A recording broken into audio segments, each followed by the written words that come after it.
My name is Alexa Tinsley, and I'm the Director of Programs here at Jet Foundation. We're very excited to have you all here. We're going to give about 30 more seconds for people to hop on, but we would love for you in your chat, if you are comfortable, to put where you're from, your name or your child's name. We'd love to see where everybody is at. So we will get started in just a few.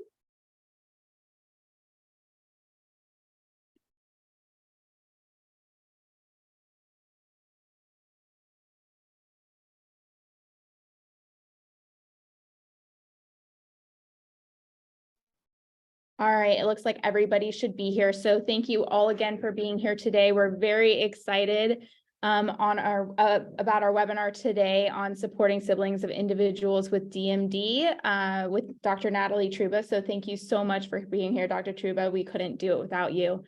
Dr. Truba is currently an attending psychologist at Nationwide Children's Hospital and is primarily responsible for the inpatient psychological and behavioral health care needs of patients there. So we're very, very excited for you to hear from her. We think that this is an extremely needed topic. It's something that we've definitely heard about in the community. So we're very excited to be able to present it to you all today. Before we get started, I do just want to mention a few things. As usual, or if you have not been here before, these webinars are recorded, so they will be on our YouTube and our website later for you to watch if you're not able to stay. Or if there's someone who wasn't able to make it today, then you can always pass it along to them to watch later as well. This presentation will be about 30 to 40 minutes. So after that, we will be answering questions. So you'll have the opportunity to ask. There is a Q&A box at the bottom, right-hand side of your screen. So that's primarily where we will be answering the questions from. We do our best to look at the chat and see if there are any questions that come through there, but our primary means of answering those questions will be in the Q&A box. So you can also use the chat function to chat with, everybody if you so choose, or if you do have a specific question for the hosts and panelists that you aren't comfortable putting in that question and answer box, we'll definitely do our best to answer it. If we don't, for some reason, get to your questions, we will do our best to get them to Dr. Truba after the fact and get them answered. So, just send them our way if for some reason they don't get answered during this presentation. So with that, thank you again for being here, and I will hand it off to Dr. Truba. All right, thank you so much. First off, thank you for having me, and thank you to the Jet Foundation for hosting this very important topic, which is about siblings. And I'm fortunate enough to meet a lot of siblings, and I get to talk to a lot of parents about sibling needs. But I'm not a parent of a child with DMD, nor do I live that life. I get the privilege of being invited into that life through you all. But I think what's important is that we really tried to answer questions that have come up during different porch nights. So please, ask your questions, engage.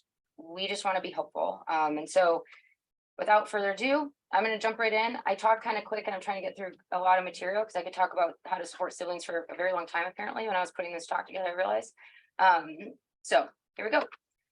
I think the biggest thing that I want to start out with is how do we start to think about talking about Duchenne to our siblings, to our brothers or sisters who don't have Duchenne or who aren't experiencing symptoms. I want to make sure that we're also including space for female carriers. It's important that we first recognize that the type of family dynamic and where you're lying in when your birth order is important, not from a personality standpoint, but from a place that, depending on where you're born and your relationship to your brother that has DMD, it's different, right? So if you're an older child, it's hard for any older child to sort of adjust to having a younger sibling. But when you have a younger sibling that has complex medical needs, that's even more complicated. So older siblings have maybe different things and different ways of experiencing that adjustment and incorporating their younger sibling into their life anyway. And versus an older or a younger sibling where they're kind of born and they don't know anything different, right? They grow up in it, and that's just how their world has always been structured. And so when you're thinking about, okay, what are the things that this child might need that another child in my family maybe doesn't have the same experience, and how they are perceiving this, how they're feeling about this, how this is being incorporated into, their experiences in this family, it's important. And so you don't take the same approach with every child, because it's different for every child, depending on sort of the other things that go into their role in the family. When we think about starting to talk, we want to make sure that we're using language that is developmentally appropriate, so and allows scaffolding. And what I mean by that is language that can be understood by a child, that they can use to reflect and express back. So it has to be within their capabilities, is the first part. The second part needs to be something that you can build on, right? So we want to make sure we're being concrete and we're being direct, and we want to make sure we're not using language that is flowery or fluffy and kind of using a lot of metaphors and other things that can create confusion, or maybe cause different types of distress from a place of confusion for kids. And so when you find yourself, or if you find yourself doing that, it's a good flag of like, I think I'm uncomfortable talking about this, and I'm trying to soften my language. And that can be actually very confusing to kids. And so if you're really struggling, I recommend really reaching out to some of those resources like JET, PPMD, other parent type groups that provide educational materials, MDA, that help guide that conversation. There's a lot of books, great books written, some by families and kids, that can help kind of start the conversation. And I would take a similar approach in how we're sharing information. You want to share information that all of our kids can have and utilize, knowing that we might have children who are very different in age. And so you want to share developmentally appropriate information for your older kids, but you want to be mindful about how is that information going to be shared down, right? And so it gets complicated, right? And how you want to think about, okay, I have kids who aren't necessarily the same age.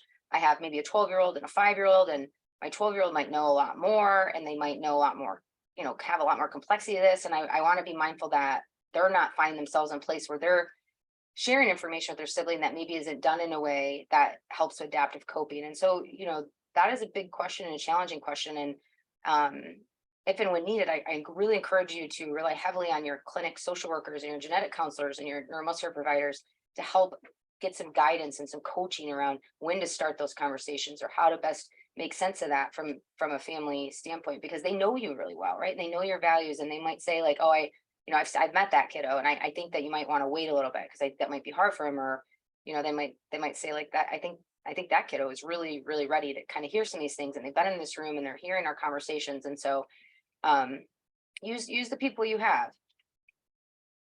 When we start these conversations, one of the things we want to pull in are making sure that we're pulling in things that help us set the stage for expectation management related to being a sibling with DMD, right?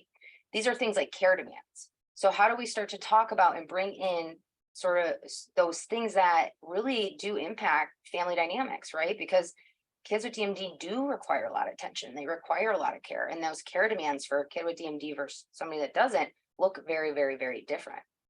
And that then leads to kids to have questions and emotional reactions and big thoughts related to the concept of fairness, right? Because fairness is something that's very, very important to children.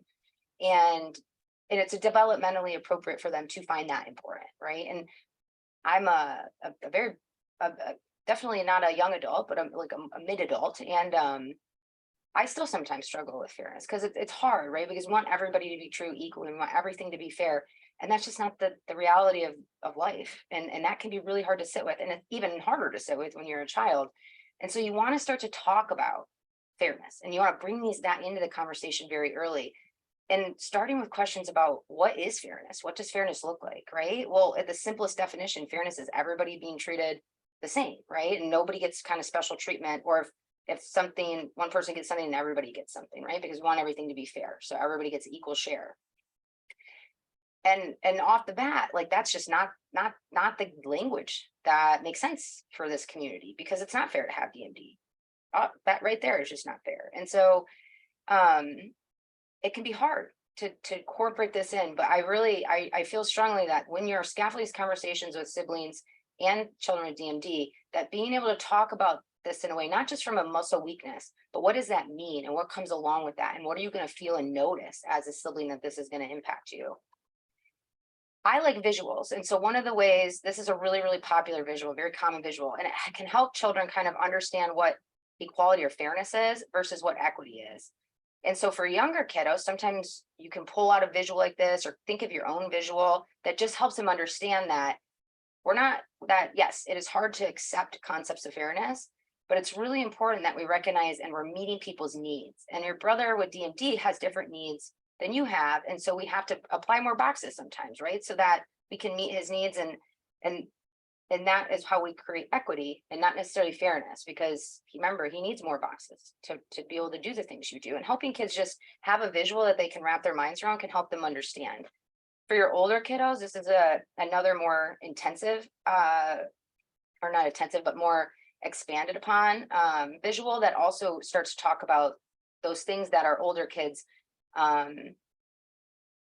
are very helpful with, but can sometimes struggle with regards to what are the concepts of justice and inclusion, and how do I promote and advocate for my sibling with Duchenne so that they have justice in what opportunities they have, but also are included, right? And ways that we do that, not only as a family, but as a school and as a community. And so I'm just showing these visuals mostly so you're aware of them, but too, because I do think they're really nice ways for kids to understand very, very complex, abstract concepts like justice and fairness and inclusion. When you are talking, like I was saying earlier, you want to be honest and factual, right? You want to minimize that use of language that can lead to unintentional confusion and misunderstanding. You want to be very careful about what you're modeling when you talk about DMD and when you're having these conversations, or even, the ways that you model when talking about it, not necessarily to your kids, but to other adults or people where your kids are observing or watching or, kind of exposed to. And a couple things with this. One thing to always ask yourself or be mindful of is this something I'm doing that is resulting in DMD being a part of our life, right? Like we manage this and it's part of our life, and we talk about it like that. Or is it our entire life, right? Because if it's your entire life, then it is your entire life. So I don't mean it in like a flippant way, but if it is the sole and primary focus all the time, that doesn't leave a lot of room and space for other children to have their own sole and primary focus. And so just like DMD is a part of life, these other things are a part of life, and bringing them in and not necessarily balancing them fairly, right? Because it's not fair, but being able to kind of like weight them, right? And so there's days where DMD is going to take up all day, right? And that's a very heavy DMD day. But then maybe there's other days where DMD needs are maybe less intensive, right? Like we have less clinic visits. Maybe we're having a good pain day. Like maybe we got our socks on in 5 minutes and not 3 hours, whatever it is. And then we use that time and we capitalize on it. Remember, you're a barometer for your child. So when you're talking, when you're modeling, your emotions, the words you use, the ways you talk about it, what you don't talk about, what you leave out, those are all things that kids use to make sense of like how bad something is. And so that's why when your kids fall down, if you kind of freak out, you're like, oh my gosh, are you okay? They are crying and melting down. And if you're kind of like, oh, okay, you okay, bud? They do less of that. They're like, oh, okay, I'm fine. They're not any less injured in any of those experiences, right?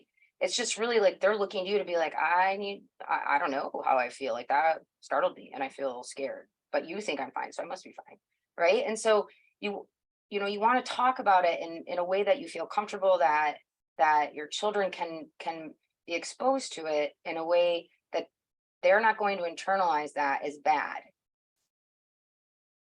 Doing that can be challenging. Owning emotions is important. So it's okay to say like, oh, it was a hard day today. Like this was really hard, or I worried about this. And then what, something you did that was adaptive, right? So if you're going to talk about it in a way that does have negativity, because how can you not? Because sometimes it's just really hard. You also want to make sure that you're talking and modeling the ways that you cope with that, or the why it's important to talk about, and attach that meaning to it so that your kids are learning like, oh, okay, like that was scary, but not so scary that mommy like can't handle other things, right? Because I talk to these boys a lot and they are very protective of you. And a lot of times when they're not being open or they're sharing things, when I can get them to open up to me a little bit, they say very similar things like, well, I don't want my mom to feel sad. I don't want to make my parents, I feel bad or cry when I ask about this or when I talk about this. I just know that they get upset. And so then they want to protect you because they know how much you do for them and how much you care for them. And and they are very protective. And so they kind of suffer in silence sometimes, right? Because they don't want you to think that they're suffering, and they want you to be happy, and they know that you're stressed all the time, right? Because they see it, and kids are very observant.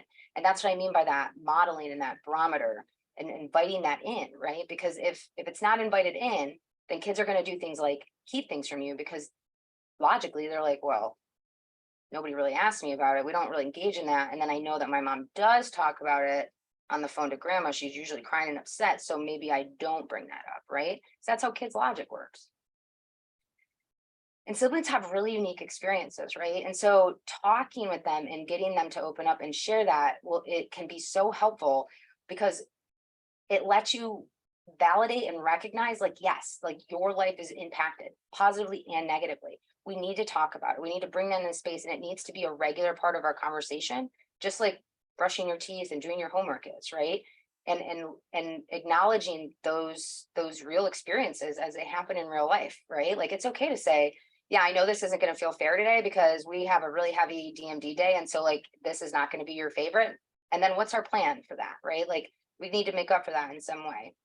We do this because it's really, really validating, and it helps kids develop that grit and that resilience, right?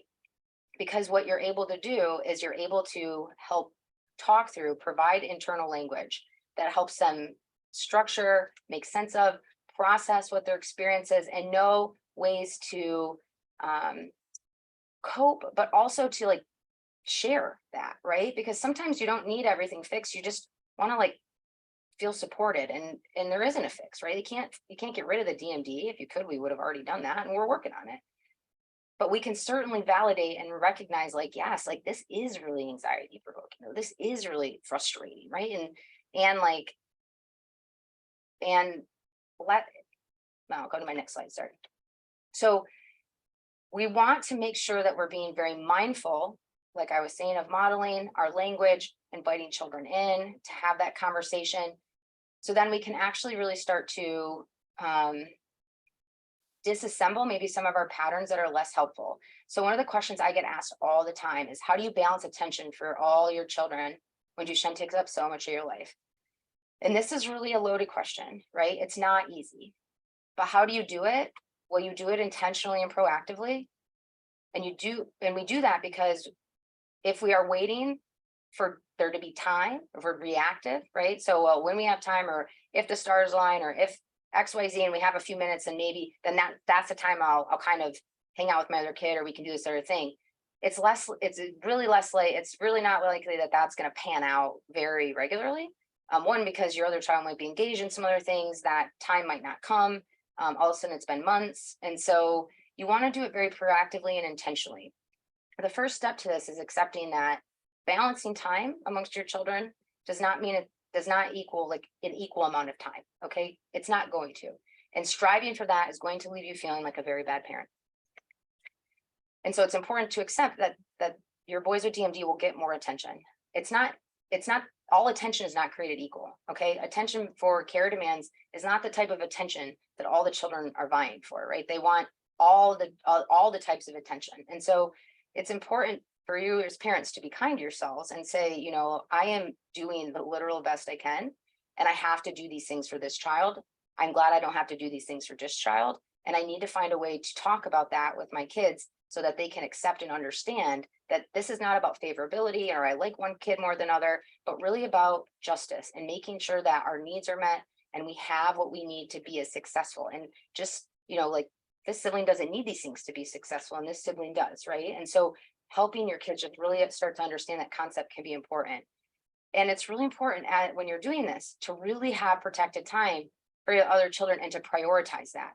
Again, it might be 10 minutes a day during the week. It might be 15. It might be a chunk of time a weeknight, or on the weekends. Like, maybe you're the one that drives them to basketball practice every day, or maybe you're the one that drives them to the game, and that's time that's protected. And no matter what, like, you're going to make that happen if you can. If you're a single parent, that's a lot harder to do, but having other times, like even if it's 10 minutes, can be really meaningful if it's protected and prioritized, which means your child with DMD during that time period may need to wait for things that they want.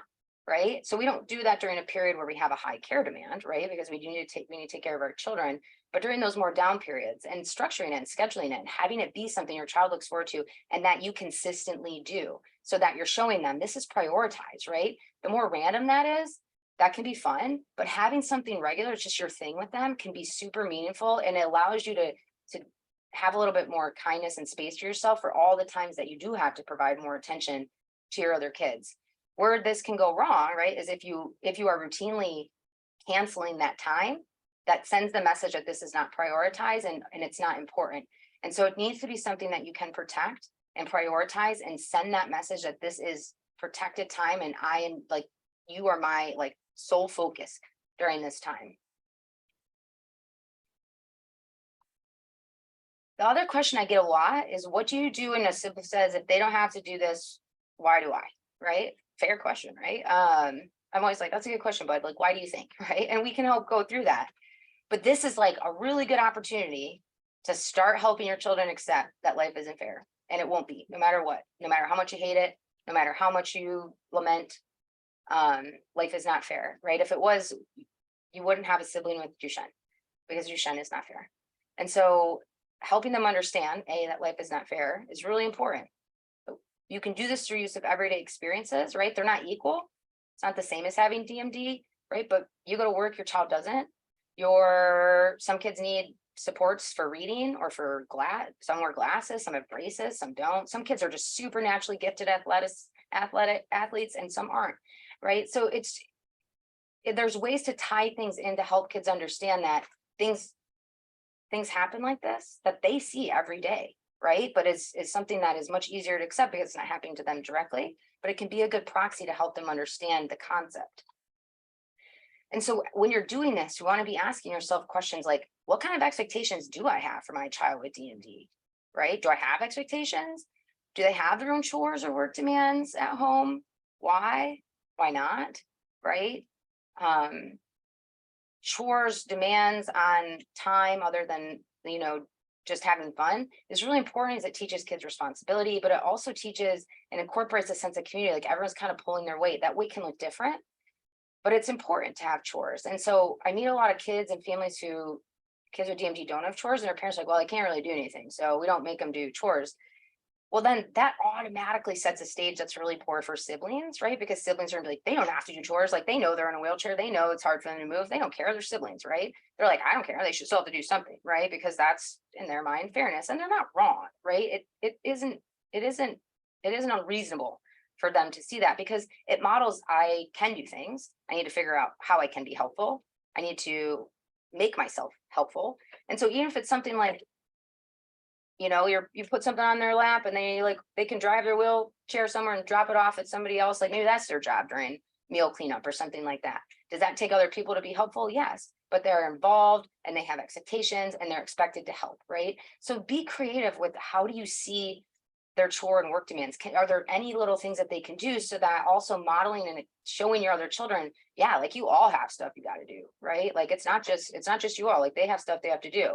The other way to really think about this is, what are the things they're expected to do that your other children aren't, right? How do you conceptualize their DMD related care and their care demands? Are these chores? Can you conceptualize them as chores? Do your other children have to do stretching and bracing and all those things in the same way? So you can pull that in and say, well, these are their chores, right? So while you guys are doing dishes, they're doing their stretching, they're getting their braces on. That is also work, right? Is it the same as helping with the household? It's not, right? And that can feel a type of way for siblings, but then we help them understand, well, you don't have to do these things, and this is how you help, right? So we're helping them and you're doing this, and that's how a family works, and that's how a team works. So I really encourage you to bring these in as conversations around chores and around the things that they're doing, and helping your children just be more flexible around how they see how they're being treated and what's fair and not fair. And that's a process, and it takes time. And one way to do this and help with this is through understanding the function and the chain of how things happen.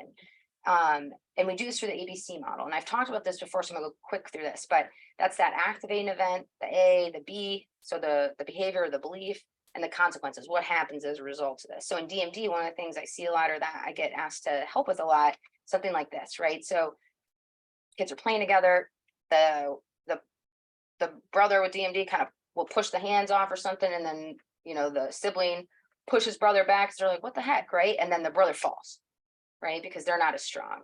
And this is common with younger siblings and older siblings, especially if the older sibling is a couple years older, like not like 10 or 11 years older, right? And non-ambulatory, but still ambulatory. They're playing, they're having fun. And the other siblings maybe like younger, like 2, 3, 4, but stronger than their older sibling. And they go to push them back and their older sibling falls. And so it's important that we recognize that sibling aggression does not occur or originate in a vacuum, right? So I seen kids who are very, very dysregulated and have significant mental health issues at a very young age who did display some aggression that wasn't bidirectionally influenced in some way? Yes, but it is very rare. So by and large, the rule of thumb should be that if you are seeing a sibling be aggressive, there was a chain of events there that we need to understand better, because the expectations for how this is managed needs to be addressed to both parties involved, or all 3 parties, or how many children you have. So when possible, when dealing with this type of aggression or frustration, you want to use that more collaborative problem-solving approach to help promote cognitive flexibility and a more adaptive self-management approach for that kid.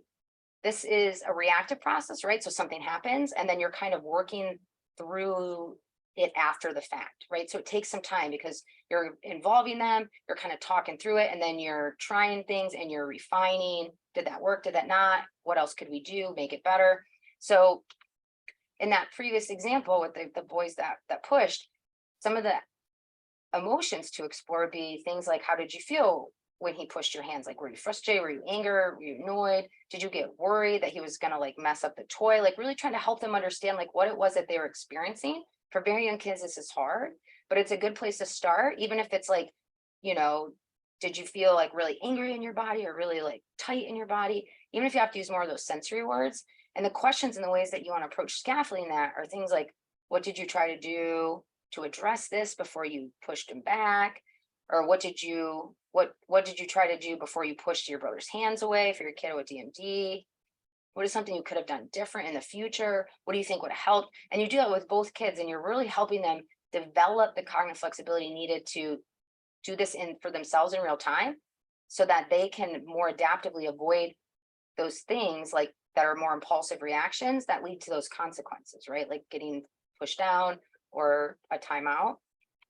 Of course, if there's real harm potential, right? Like you have an older child who could really, really hurt younger, or if you have a child who's coming off their feet and their younger sibling is pretty aggressive and that can really hurt them, you obviously can't take as much time with that reactive approach all the way. And so you do need to have a much more behavioral intervention. If you're finding yourself there, then I would reach out to a mental health provider to kind of get some better strategies. But in a nutshell, I'm going to talk really quickly just about an approach we use often if it's not super bad or super dangerous that you can build off of. But at the minimum, all parties involved need to receive a negative consequence for aggression, right? So for pushing your brother's hands off and for pushing your brother down, those both receive a negative consequence, like timeout, right? And timeout could be a loss of access to privileges, like they lose timeout, right? Or a physical timeout, right? Like they're physically removed from the situation until they're able to rejoin. And so it doesn't have to be a tangible, but it doesn't have to be like you're taking money or taking time from their video games or something like that the whole night. But there needs to be some sort of negative consequence that they experience so that they're learning like this is not acceptable. So an example of this would be you might reward a sibling for disengaging and walking away, right? So you're not actually addressing the hitting, right? This isn't an approach that you would be like, okay, well, we're gonna get you to quit hitting. Sometimes that's really hard because it's impulsive, and it might be easier to train disengaging. So I'm just gonna walk away, right? Like you hit me and I just walk away immediately, and we reward you for that. And why we're doing this is because we want to reduce that potential, that injury risk. So when you have to, sometimes this is where working with a mental health professional can be helpful because it can be tricky. But you want to be like thoughtful about like what makes the most sense to reduce the injury potential risk, because that's what's most important. And then we can take that time to work through that more collaborative approach and helping them develop the skill set. For the brother with DMD, you would reward them if they accepted the sibling disengaging and walking away. And I mean by this is it's really common when the sibling is actually getting rewarded and like they are really working hard to not push their brother back, which can be hard, but if they're able to understand it's dangerous and they could get hurt and they're really rewarded highly for walking away even though they don't want to, what can happen is the kid with DMD will follow them and they'll chase them and they'll just like not leave them alone. Well, then what we do is we address that and we say, and if, when you don't follow them, then you're rewarded. So again, we're not addressing the initial thing where they maybe hit their hand off or they push them to begin with, right? Because we need to make sure that we're safe. And so sometimes you have to think through, yeah, we want to target the hitting, but we really need to address safety first. So we're going to take this approach and then we're going to kind of slowly build this skill set up over time. What about females and sisters? Well, with regards to talking about disease state, with regards to talking about DMD, which talking about care demands, that is all the same.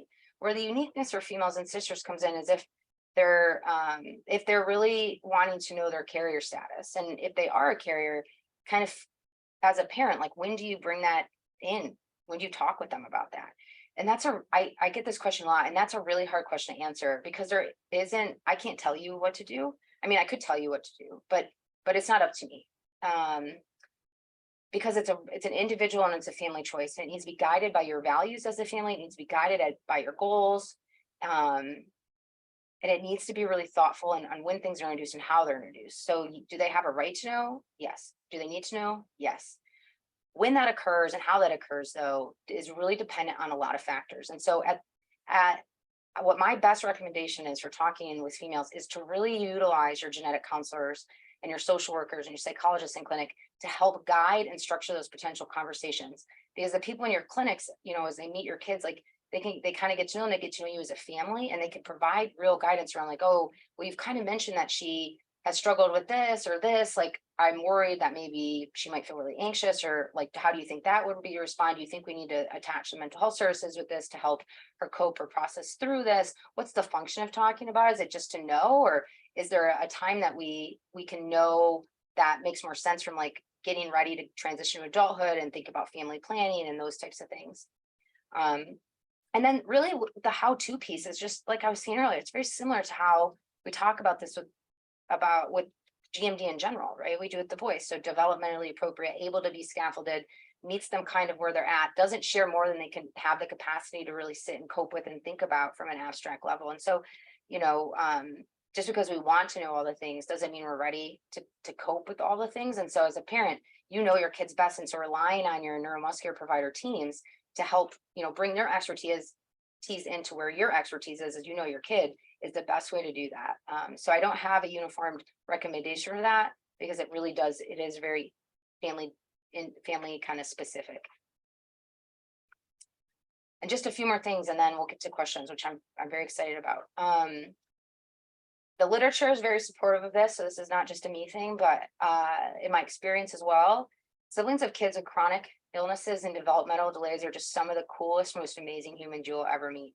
Because their worldviews and the lenses to which they understand being human is so unique compared to their peers. Their capacity for understanding, their capacity to include and to think creatively about what people need, their capacity to show support and to just get it and to understand so much more complex things about going into being a human is just so unique. And they just are very cool, unique humans. And so bring that in and help them understand like the ways that they have been positively impacted and shaped in the skills and the gifts that they have because of how helpful they are and how they care and their ability to do this work with you as a family, because it is work and it does take a family, and they really benefit from being a part of that process and being included in care and included in conversation.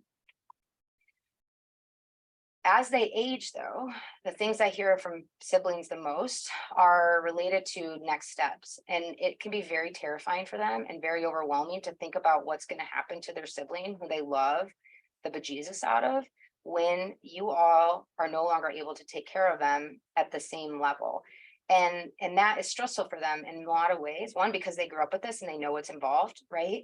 And also, they may not be in a position where that is in line with their life goals, right? And the things they have going on. And that doesn't mean they don't love their sibling, or that doesn't mean that they don't want to help or want to take care of them, but they, you know, might be in a position where it's just really not feasible. They're finishing college, or they're getting married, or starting their own family, or any of those things. Maybe they're moving, and that can cause so much distress and turmoil. So talk about it.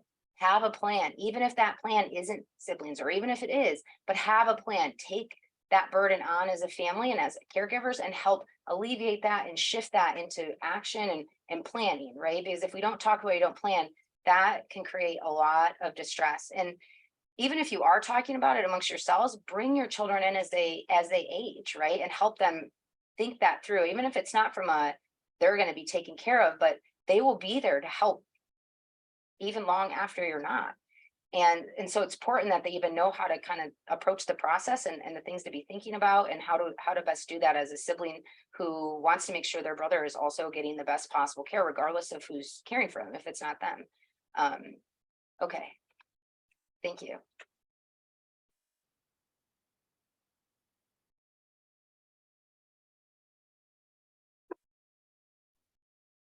I'm coming back. Thank you guys so much. And thank you, Dr. Truba. That we were just talking, and how, it's so applicable to this community, but it's just applicable to parents in general. So thank you so much for all of that information. We do have a question in the chat box, or the question and answer box, so I will read that to you. But if you guys have any other questions, please feel free to put it into the Q&A panel. If you can't figure that out, please put it into the chat, and we will definitely get to it. But the first question is, I find myself talking about Duchenne all day long, and I'm really concerned that my 9-year-old or 11-year-old can Google looking for answers. They don't ask me questions related with prognosis of DMD. Do I speak with them and stay one step ahead, or how do I go about that? I find that just asking sometimes is helpful. Like, hey, do you guys ever look stuff up on DMD, on your own? What have you found? Do you mind showing me the sites? I'm always looking for good information, and kind of taking an approach of aligning, and even if you're playing dumb, that's okay, right? It's okay to be oh, what'd you guys find? I'm always looking for good information, having them show you the sites. So now you can provide coaching and get guidance, and be oh, I've never seen that site. Remember, we want to be really careful, because not all information online is created equal. I have real sites, I know groups, if you really are interested, that we can look at together, or I can help you with. But talking about it and asking them is probably the best place to start, and seeing have you guys looked stuff up? What have you found? How did you feel about that? And that'll probably tell you more what you need to know about what do I need to do to be helpful with this, right? Because the kiddos that I see, and the siblings and the guys with DMD, to be honest too, when they start to look stuff up, they don't usually talk about it. But when you ask them directly, they'll be oh yeah, and I'll be what'd you learn? And they'll say stuff. I'm that's definitely not true. And so it is important to make sure that they are consuming information that is valid and accurate and helpful. So I do feel a direct conversation, and just kind of asking, and then going from there, it would probably answer that question. Perfect. Thank you. All right, we have another one. Someone would love to hear about the possibility, or the possible complexities between the physiological responses of kids with DMD and their carrier sisters. Oh, that's a good question. Who asked that question? That's a great question. Lindy Phyllis. Lindy, she's great. Thank you for the question. So this is a tough one, right? Because there's mixed thoughts in the community from providers in different areas and different camps. I can definitely speak to physiological profiles I've seen clinically when I do behavioral or biofeedback with my boys and my care moms, and I do see a similar physiological arousal pattern that I see with the boys. Maybe not as intense, and maybe not with the degree of problematic sort of parasympathetic intervention or interruption that gets in the way of, or that shutdown process happening. So they have a little bit better off with that, usually it looks like, but they do tend to have a similar physiological profile from a stress response standpoint anyways to their boys with DMD. I have not done a lot of that with female carriers, manifesting female carriers under the age of 18. However, from a theoretical standpoint, I would expect to see similar sort of physiological patterns in them, maybe to less degree. I do worry sometimes for our female carriers that it's one of those things that is over time kind of additive, right? Because it's a stress sort of system, and they are producing dystrophin, and so there is some protection there. And so I do worry that they look one way, and then we see this impact later on in life. So I'm gonna I'll stop there before I start to get into maybe areas that are very, very theoretical, and I don't want to do a disservice to the community, but I do think that I talk enough, and I've heard enough stories from women and moms of female carriers, that I do think it's something we need to be exploring. We need to be talking about more, and we need to be inviting them into these conversations so that we can truly understand their experiences, because they are having them. Absolutely, 100%, and we're hearing the same thing. So that's a very good point.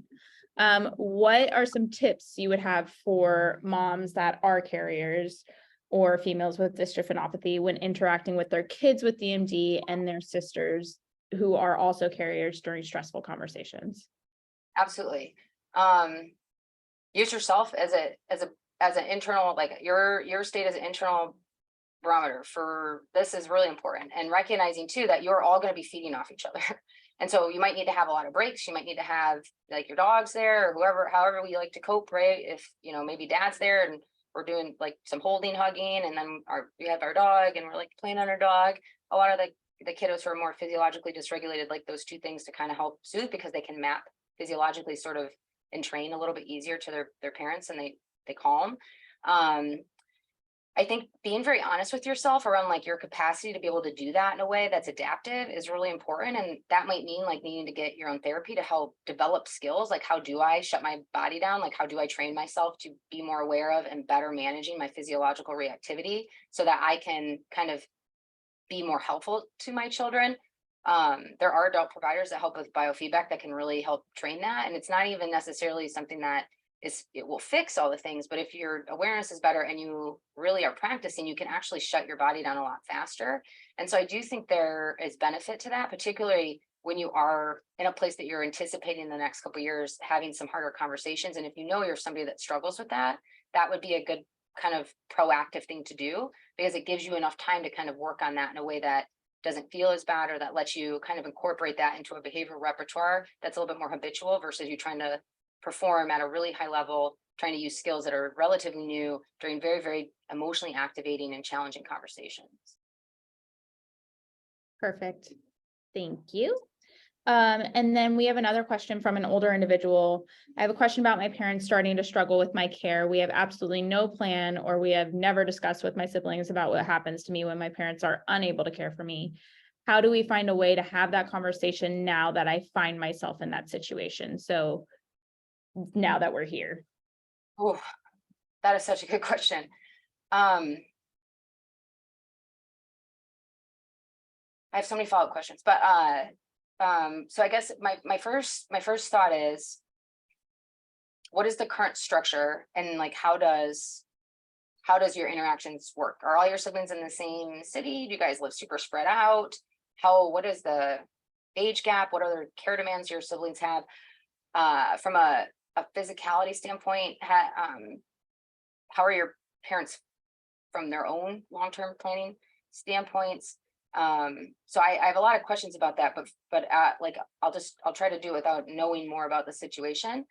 I would start by talking with your parents and saying, I am a full-blown adult and I am living life, and I am, I can't remember if you said 37 or 40. 42. 42. I'm 42, and I want to have a frank and honest conversation around what our plans are for you all and what our plans are for me. And I'm saying this as somebody who's recently been engaging in these conversations with my parents, who are very healthy, but they're just conversations as adults that we have to have with our parents. And so something around just like, how are we going to plan for aging in our family might kind of help lessen some of the angst with that. But so my guess is if you guys aren't talking about for you, you're not talking about for them either. And so it might be a good conversation to start for both, and you having a sense too about what they want and what the plan is for that, because that will help guide maybe like how urgent this is. And then talking with your siblings, depending on locale or geographical location, next time you all are together, like maybe sitting down and spending some time doing that, but like giving some warning before that. So if you're like we're like every Christmas we get together regardless, everyone comes in, okay, like sending out, hey guys, like we were really hoping to talk about mom and dad aging and my plan for myself. Is it okay if at our upcoming holiday celebration, whether that's whatever holidays you celebrate, can we just carve some time out to sit down and talk about that? And that might mean providing some guidance to your parents around like their own. Can you guys talk to your PCPs about advanced care planning and what's needed, and bring that home? And so that it's like you don't know what you don't know, and your parents just might not know how to bring that up or what they need to be talking about because they're not thinking about it for themselves yet. And that would help guide a lot of things around financial planning, caregiving planning, potential moving and stuff like that. So I would start there maybe. And if anyone else has any thoughts on that, like please chime in and let me know, especially if you've done this before with your parents or if you've taken a different approach. I would be very interested to know about that.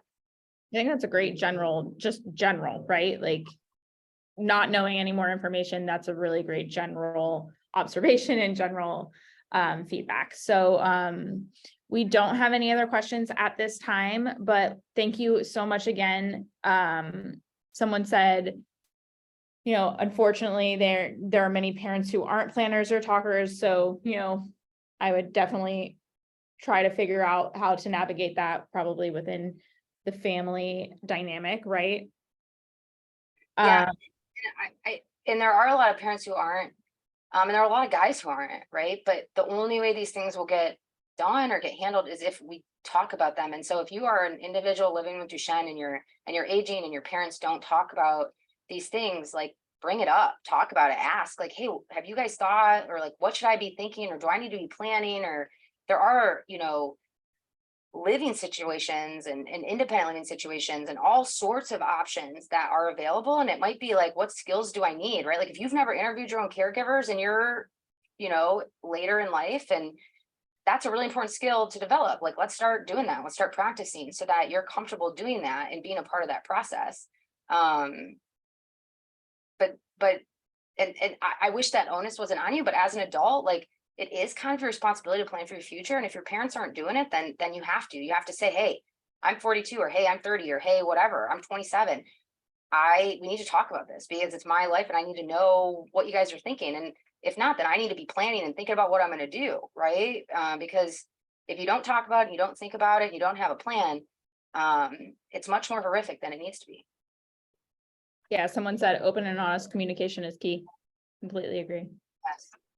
Awesome. Well, thank you so much again, Dr. Truba. I really appreciate all of this insight. I'm a new parent, so I just told Julie my son's never going to do this, but that's a joke. So it's really good to know. And for our community, I think you hit on so many points that we hear within the community about siblings, and, you know, siblings not only who are not affected by DMD, but those that are. So really appreciate you taking the time to be with us today. Again, all of you, if you do have any questions that you maybe didn't feel comfortable asking today, please shoot them my way. Alexa@jetfoundation.org. Happy to get them to Dr. Truba and see if we can get them answered. It would have to be more general, like kind of like we did here today, but please pass them my way. And with that, I will say thank you. Again, this will be recorded so you can pass it along to anyone who might be, you know, needing this or wanting this and wasn't able to make it. And I hope to see you at our next webinar soon. So thank you all for being here. And again, thank you, Dr. Truba. We really appreciate it. Thank you for having me and letting me come talk about siblings and what we can do. And I would love to talk about adults and aging and how do we do that in the context of difficult conversations. And so maybe we just came up with our next webinar. I don't know, guys. So yeah, let's do, I mean, I'm down to do that in September, so I'll email you for sure. Please keep your questions coming. And if there are other things that you guys are like, hey, this is something we're seeing in the community, like let's talk about it and find a way that we can start bringing that into what we need. Perfect. All right. Well, thank you guys again. We appreciate all of you for being here and taking the time with us today. So we will see you all soon and have a wonderful day. Bye, guys.